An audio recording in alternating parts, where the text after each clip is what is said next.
গত অর্থ বছরে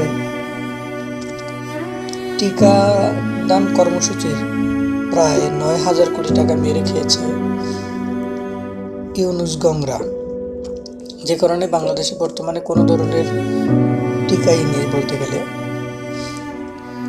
আমরা দেখতে পাচ্ছি অলরেডি হামটা মারাত্মক আকারে ছড়িয়ে পড়েছে।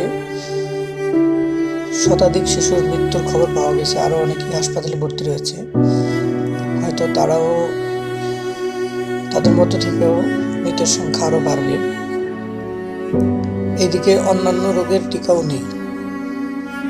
মহান আল্লাহ তাআলাই ভালো জানে ইউনূস গংদের এই লুটেপুটে খাওয়ার কারণে, দুর্নীতির কারণে আমাদের ভবিষ্যৎ প্রজন্মের আরো কত লোককে হারাতে হয়।